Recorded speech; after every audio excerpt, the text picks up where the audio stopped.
Good afternoon. How are you today? Well, I can't believe it. We're down in the 40s. What happened? Go from 70 to 40. It'll probably snow tomorrow. In fact, there are reports it may snow. Sun's out, pretty out. I'm warm enough. So I hope wherever you are, it's about this comfort level and not any cooler. There is a sadness in the world, and in part it's because we're not doing all that we can to avoid it. In my lifetime, when I've taken on different causes, I've gone to people and I've said to them, how do you feel about this? You know, we're going to have a press conference. We're going to talk about this. Are you good with that?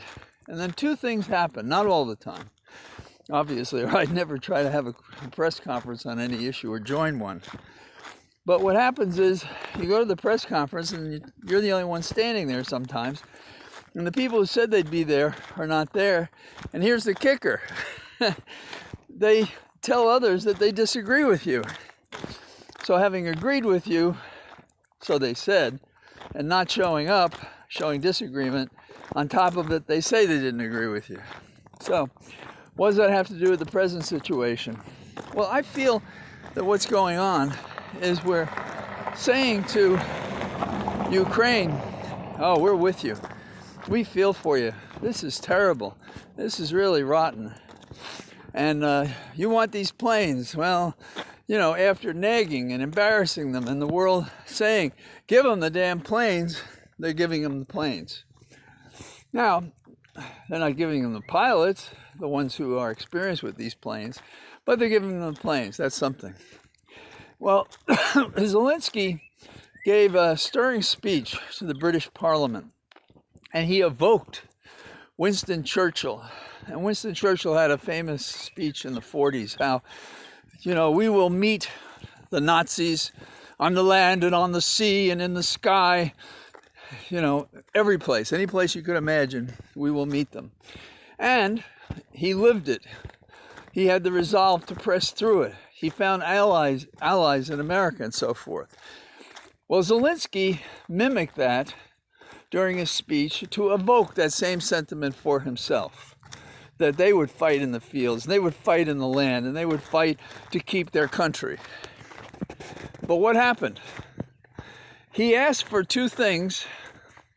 He asked for more sanctions, and that might happen, but he also asked for a no-fly zone, because if they don't get planes in the air enforcing a no-fly zone, he's calculated there is no way they win, but on top of it, so many people will die because of these bombings of schools and hospitals, and even of the people who are escaping Ukraine so that they can live another day. So fighting in the forests, fighting in the fields, and defending their homeland is a futile exercise without the support of the other people. Not just to come to the press conference, but to put skin in the game and to help them. I'm ashamed and saddened, not just by what I see, and now we're seeing enough pictures and hearing enough testaments of what people have gone through. We've confirmed that civilians have been killed, and they've been killed by Russian artillery and bombs. So we know that's happening. And we have this empathy for them.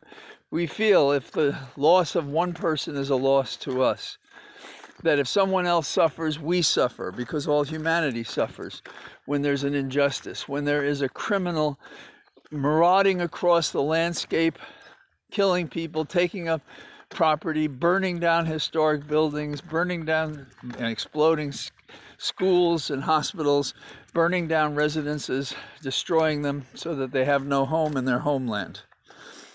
And when this ends, and people have time to think about it, they will question all these people who couldn't help when NATO was formed to resist Russia from doing exactly what it's doing.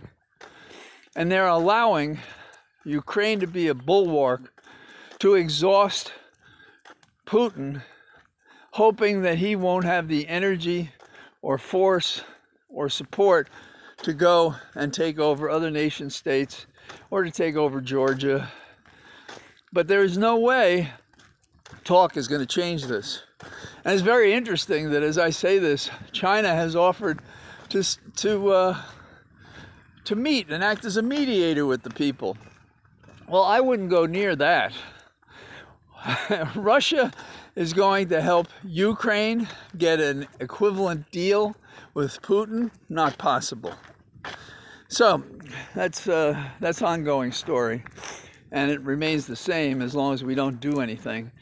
You think there would be a spirit at one point, somebody say, damn it, full speed ahead. We're not going to let this happen to other humans. We've seen the suffering. We've seen what they're going through. We can't imagine losing freedom as they have. We're going to go in there and do what we should have done from the beginning. A no-fly zone, at least.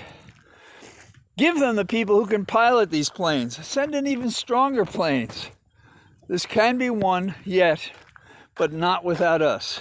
That is U.S. and the West. And it should be obvious to everybody. Meanwhile, back in the United States, we've had a person convicted of conspiring to attack the Capitol and so forth. No mention of any other figures in the White House or in the House of Representatives or the Senate who were involved. No mention of Bannon or any of those people. Just, we've convicted some slob who brought a gun to the Capitol and actually didn't even enter the Congress. His name is, if I get it right, it's something like Reffitt. I see R-E-F-F-I-T-T.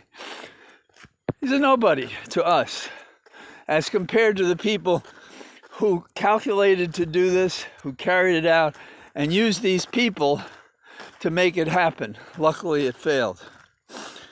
Now, returning back to Russia, it's interesting. Years ago, I was in Petersburg and Moscow with my wife Holly, and in good times before all of this stuff, even before Trump. And so we saw the Starbucks, and we saw McDonald's, and we saw it in Russian lettering, and now they're closing. And it's interesting, how does Russia respond? Putin may nationalize other companies that remain. This guy is a relentless, evil son of a bitch. And we're not chasing him.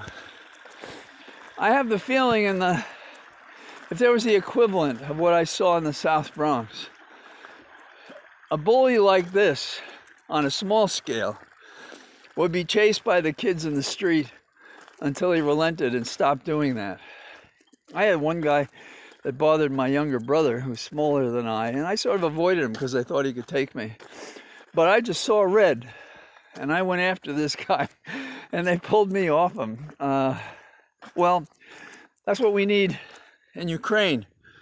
We need people who believe in themselves, who believe their original mandate to stop Russia was right, and to act upon it and give them what they need, because we can stop this man. And better we stop him now than we wait until he gathers more power and more strength, perhaps from China and North Korea.